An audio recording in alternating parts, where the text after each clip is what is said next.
Viva Voz, com Vera Magalhães.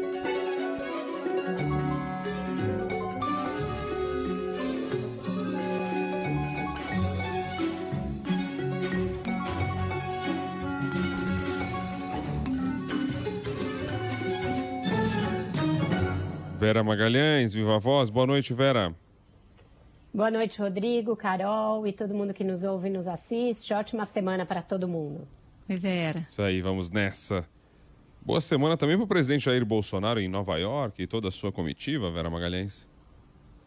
Ele chegou chegando, né, Bocardi, com a sua comitiva ali bastante heterogênea e heterodoxa, e também com a heterodoxia nova de ser um cidadão não vacinado em uma cidade que exige vacina na maioria dos seus espaços fechados, dos seus espaços públicos, e sendo alvo de comentários por todos por essa decisão de não se vacinar, que ele está ostentando de maneira orgulhosa. Né, se achando. Nessas primeiras horas em Nova York. Ele está achando o máximo o fato dele não ser vacinado e não poder andar nos ambientes, na maioria dos ambientes públicos em que ele tenta estar, né? Mas isso, para a imagem do Brasil, é mais uma daquelas tragédias, né, que a gente vai carregar por um tempo. Estamos sendo vistos como um país exótico na abertura da Assembleia Geral da ONU. O Brasil é o país que abre tradicionalmente a Assembleia Geral da ONU. Isso é uma deferência ao Brasil, mas nos últimos anos a gente tem primado mais pelo exotismo do que pelas ideias que a gente apresenta nessa conferência. Só lembrando que tem muitos países, a gente está acompanhando isso, que estão fazendo a abertura de presença de brasileiros mediante a vacinação. A notícia de hoje, inclusive, dos próprios americanos, dos Estados Unidos, de autorizar cidadãos que passam pelo Brasil a entrarem lá desde que tenham o tal do PCR negativo e que estejam vacinados. Então, isso envolve a imagem do Brasil como um todo, né? Se o próprio presidente ele acha legal não ter vacina, como é que fica a imagem de todos os outros brasileiros, ou como é que fica essa conversa para que outros brasileiros tenham acesso ao mundo, né? Eu achei bastante contraditório o fato dele e a comitiva terem podido entrar sem cumprir todas as exigências que existem para o Brasil. É uma exceção diplomática e até aí a gente pode até compreender que quem tem passaporte diplomático tem algumas exceções, desde que cumpra esses protocolos, né, Bocardi? Tem um integrante da comitiva brasileira, não está claro se é um integrante que veio do Brasil com o presidente ou alguém da Embaixada do Brasil que teve contato com a comitiva, porque o nome ainda não foi divulgado, mas que testou positivo para a Covid. Portanto, não cumpriu a exigência de uma quarentena, e alguém que esteve, inclusive, no local onde vai ser realizada, na sede da ONU, esteve com integrantes da comitiva brasileira, então isso deverá requerer aí uma série de testagens dos brasileiros. Jair Bolsonaro teve um jantar numa calçada, que foi uma pizza comida na mão numa calçada porque ele não pôde entrar num restaurante, e um almoço num cercadinho criado especificamente para ele e para a comitiva brasileira, porque, de novo, ele não sendo vacinado não podia estar na área interna do restaurante. Uma unidade de uma churrascaria brasileira em Nova York, em que o dono diz textualmente que se ele deixasse o presidente da República do Brasil, do país dele, comer na área interna, ele estaria infringindo a lei. Ele diz isso com todas as letras. Então, que se faz um jeitinho brasileiro, cria-se uma área para o Bolsonaro poder comer uma picanha bem passada, sinal, que é um crime de lesa churrasco no dia do gaúcho. Mas só para ficar claro, né, também, e para o conhecimento de todos, porque isso também tem uma coisa da imagem, ele é tão bacana que ele foi lá no Brasileiro prestigiar e tal. Fogo de Chão foi um dia fundado no Brasil por Ari Kozer. Depois isso foi vendido para um fundo de investimento brasileiro e depois foi para um outro fundo e hoje pertence ao Rohn Group. Rohn Group, que de brasileiro não tem nada. Tem só o nome Brazilian Steakhouse lá na porta. É só isso. E alguns funcionários brasileiros que, obviamente, moram lá, falam português e tal. Mas fora isso, não tem nada de brasileiro. É um grupo americano, fundo de investimento americano, que trata de negócios e tal. Então, assim, Foi lá porque tem o Brasília na porta. Porque de brasileiro não tem nada lá, não. E serve para ele, para falar para os convertidos, né? Essa coisa de homem do povo, que come pizza na mão e que come do lado de fora, e faz um contraponto com o jantar do Temer, né? Do PIB ali. Ele gosta desse tipo de imagem, né? Mas é um tipo de imagem distorcida, né, Carol? Totalmente. As reportagens dão conta de que a picanha bem passada, que ele comeu nessa casa de carnes, Vera está indignada com a picanha bem passada. Não. Picanha bem passada, gente. É cada dia um soco na cara. Que a instituição leva. Picanha mal passada tem que estar funcionando. Nem protesto. Isso a gente consegue obter um consenso, né? Ao ponto para mal. Daí para frente, não, pessoas, né?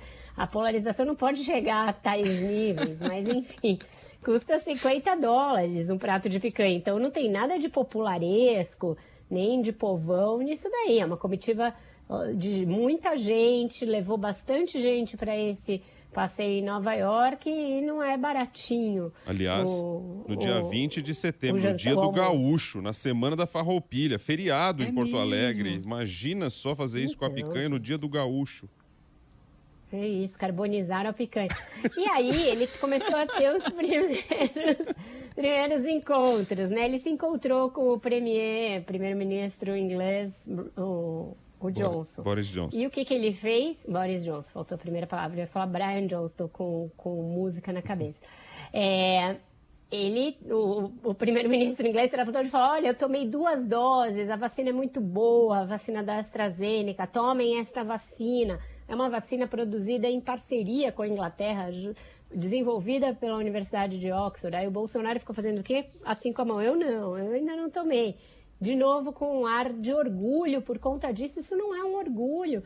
A gente está atravessando uma pandemia. Os líderes mundiais têm de ser os primeiros a dar o exemplo de se vacinar, de pedir ao seu povo que se vacine, de pedir aos seus integrantes do governo que se vacinem e deem o exemplo e ajudem a transpor esse momento da pandemia. Mas não, a comitiva brasileira é a comitiva fanfarrona em que as pessoas se regozijam, se jactam de não ter tomado vacina contra a Covid-19. Isso é inacreditável. É o único líder brasileiro do G20 que diz orgulhosamente não ter tomado vacina. Tem outros ali que você ainda não sabe, não a documentação deles terem tomado, mas o que se diz, bate no peito e diz, eu não tomei a vacina, Jair Messias Bolsonaro, é o único. E será que é essa mensagem que a gente vai levar na abertura da ONU? Aí, para tentar amenizar essa imagem péssima do fato dele não ter tomado a vacina e estar sentando em cercadinhos e comendo na rua, porque tanto não é uma imagem boa, é uma imagem péssima.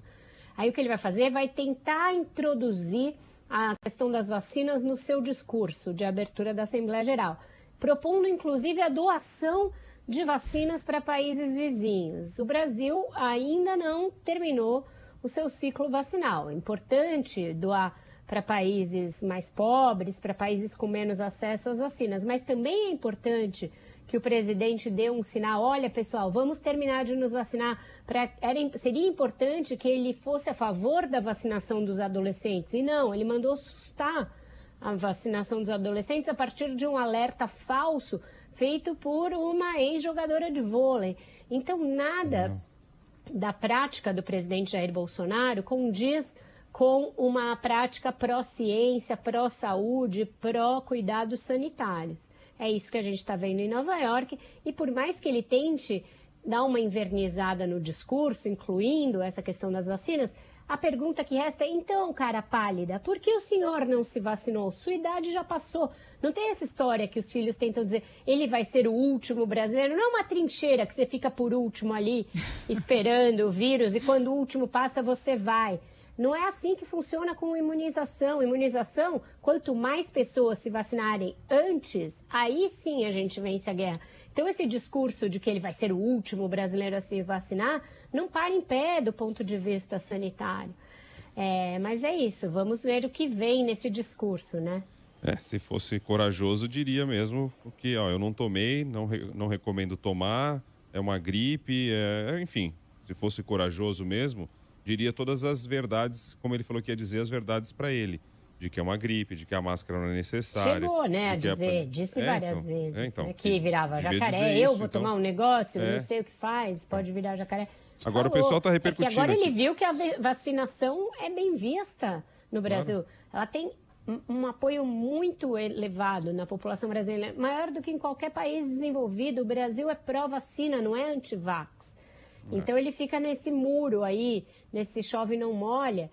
Mas, agora que precisou ir ao exterior, está estampado na testa dele. Ele não se vacinou, ele é anti-vacina.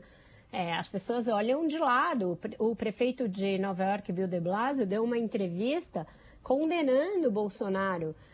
Condenando o fato até dele estar lá, meio que dizendo assim, ó, quem não quer cumprir os protocolos, por favor, não venha a Nova York. E aí tem uma foto do Bolsonaro com uma cara assim, desenchavida, no lado da coletiva. Um vexame, gente, vexame. A história da carne repercute aqui ainda. E aí o Valdeci, de Santa Catarina, diz que picanha bem passada, o boi morreu em vão. E aí vai, tantos outros. É claro que aqueles picanha mal passada é crime de responsabilidade, eu posso provar. É claro que tem o Gildácio de Brasília dizendo que nós somos covardes e tal. Não vacinou porque ele já teve, a doença. E o outro falando que falta de assunto hoje aqui de vacinas. Como ele chama, Gilvásio? Olha, Gilvásio, deixa eu te explicar uma coisa quanto a esse negócio de já ter tido a doença, porque quem sabe você também está mal informado, Vera, presidente. Quem já teve a doença pode contrair de novo, ainda mais tendo novas variantes circulando livremente no território brasileiro. Além do mais, a ciência não tem uma resposta sobre quanto tempo dura essa imunidade de quem já contraiu. O Bolsonaro, inclusive, falou essa pérola que você está falando para o Boris Johnson. Boris Johnson disse, eu passei maus bocados e tomei 2 doses de vacina. Exato.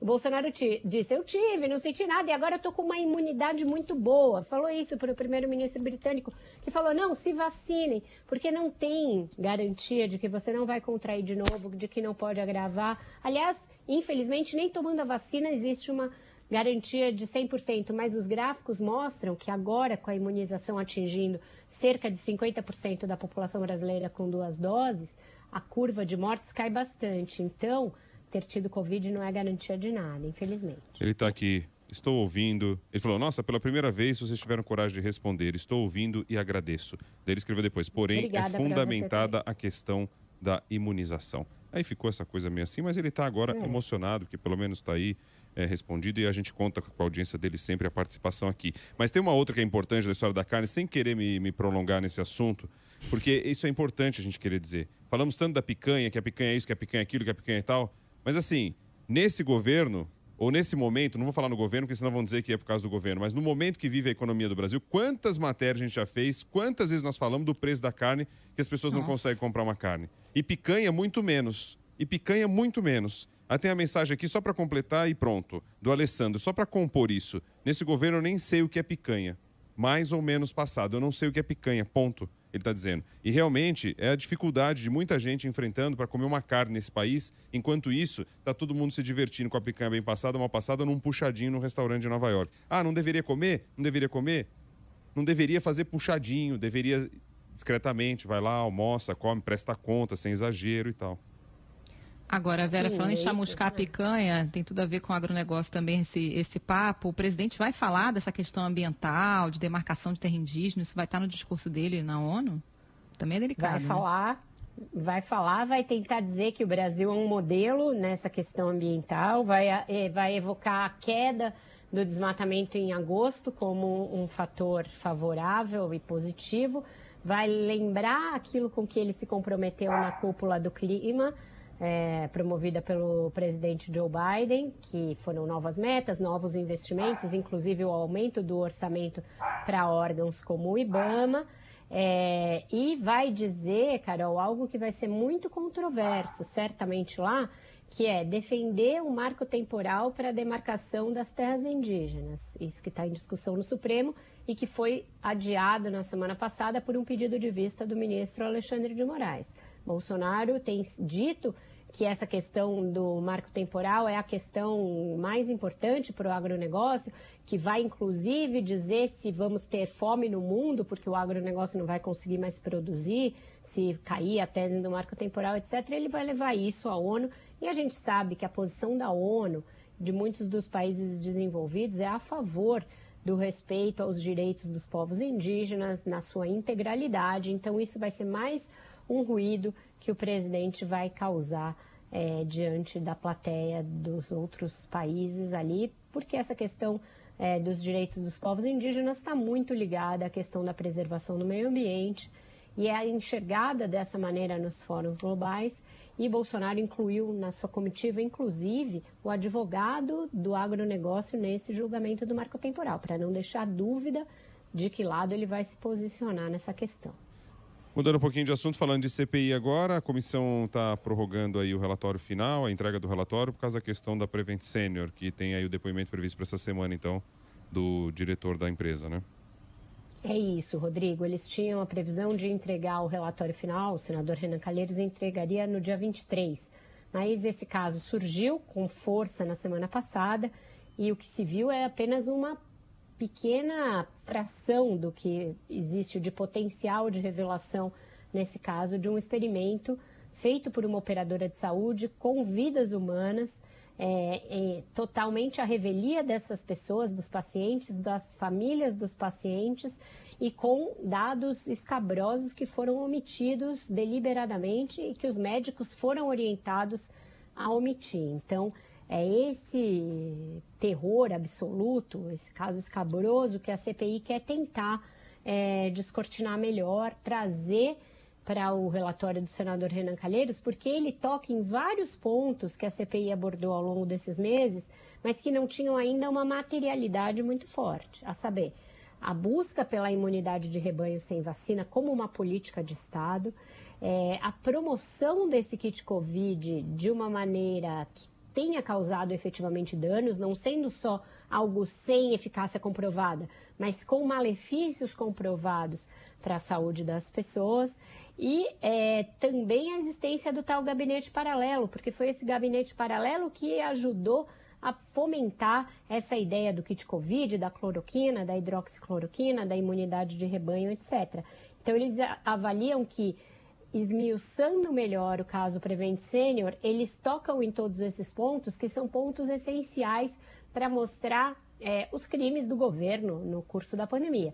E isso atinge também o caso de Manaus, que é um dos casos que estão, inclusive, nos objetos da CPI, nos objetos determinados, porque foi lá que ocorreu um dos experimentos mais nefastos desse caso com o kit Covid. Então, eles viram que era necessário se debruçar sobre esse caso e adiaram. Aparentemente, o senador Renan Calheiros disse que adiará por uma semana, mas há senadores que já defendem entrar outubro adentro com essas investigações, porque eles têm um prazo até o início de novembro para concluir. A CPI estava meio sem assunto, estava caindo ali no interesse declinante da população, mas eles avaliam que esse caso Prevent Senior é importante o suficiente para fazer com que eles estendam o funcionamento da CPI até o final desse prazo.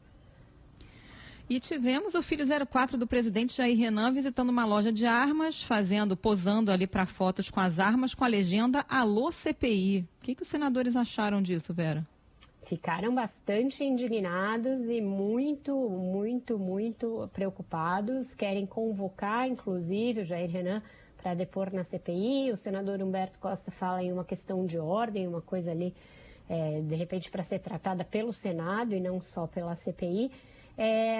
Tem mais cara de molecagem, né? Uma molecagem de um menino meio bobo, mas eles viram como uma ameaça, principalmente pelo fato de que ele, Jair Renan, passou a frequentar os depoimentos da CPI como alguém que tem ligação com lobistas do caso Precisa/Covaxin. Então, essa ligação dele com esses lobistas, inclusive com facilitação para a abertura de empresas, frequentando camarotes e tendo ali toda a sorte de relacionamento com o Marconi e outros lobistas da Precisa, isso entrou no radar da CPI e eles entendem que com isso o Jair Renan está fazendo uma ameaça, uma tentativa de intimidação dos integrantes da comissão.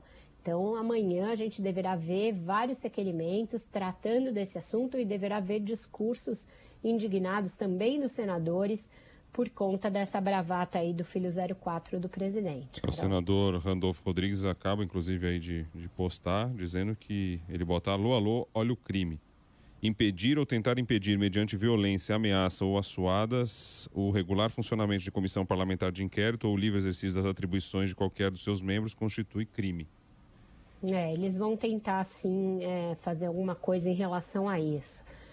Foi molecagem? Pode ter sido, mas é o filho do presidente da República em relação a uma comissão parlamentar de inquérito. Não deveria acontecer, e só acontece porque é esta família neste momento. Mas fechar STF, fazer um monte de coisa, invadir STF, pegar ministro... Cabe um soldado, né? Tudo isso é molecagem, na hora que a corda aperta, né? Exato, você tem toda a razão, não pode acontecer. O Marco Civil da Internet também tem isso, né? O presidente mandou um projeto de mesmo teor da MP que está insistindo na questão aí da internet.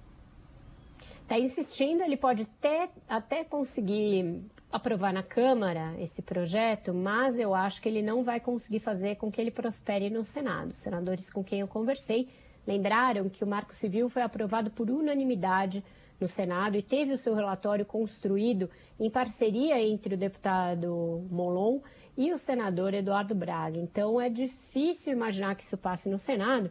E eles lembram que, quando devolveu a MP, o presidente do Senado, Rodrigo Pacheco, inclusive, já deixou claro lá que não seria admitida a reanálise desse assunto na mesma sessão legislativa, ou seja, no mesmo ano.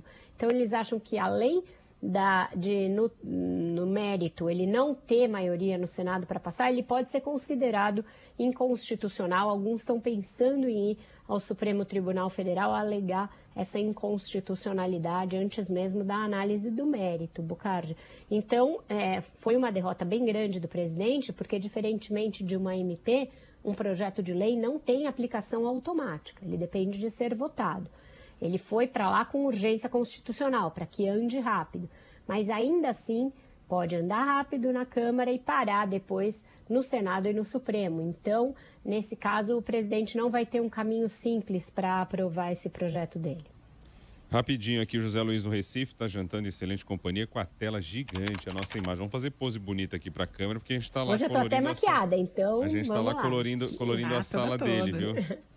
Carol, sua risada. Eu já gravei o Roda, então estou aqui. Carol, sua risada é 10. Jussara Camarote do Recife. E aí a gente salvou, a Vera salvou pelo menos aqui o Flávio Porto de Nova Almeida, Espírito Santo. Eu estava num trânsito infernal, tive um dia daqueles. Mas a indignação da Vera com a picanha foi a melhor da semana. Diz que tá rindo até 2050. E aí, para os demais, né, Vera, antes da gente ir para a música, a questão não é a picanha. A picanha que a gente estava falando aqui é o todo da história. O lance da vacina, do orgulho por não ter se vacinado, de ficar arrumando jeitinho para poder driblar as regras de um outro país, de um outro lugar, para poder fazer a sua alimentação. É o todo, gente, é o todo, não é a picanha, é o todo. Qual é a música? Mas se for ter picanha, por favor, gente, mal passada. A música tem que ser em torno disso, né? Pesquisando músicas com picanha, e são muitas, eu descobri. Eu achei essa, que foi a que a gente escolheu, porque inclusive é uma dupla sertaneja que chama Monetário e Financeiro, então é todo um conjunto da obra. Mas tem um grupo que eu não conhecia que chama Picanha de Chernobyl, gente. Ixi. Eu só acho que essa picanha que o Bolsonaro comeu é picanha de Chernobyl. Mas fica para a próxima a gente apresentar essa banda para o Brasil. Hoje vamos de Monetário e Financeiro. Cadê a picanha? Vamos lá. Na minha casa tem festa, tem bebedeira.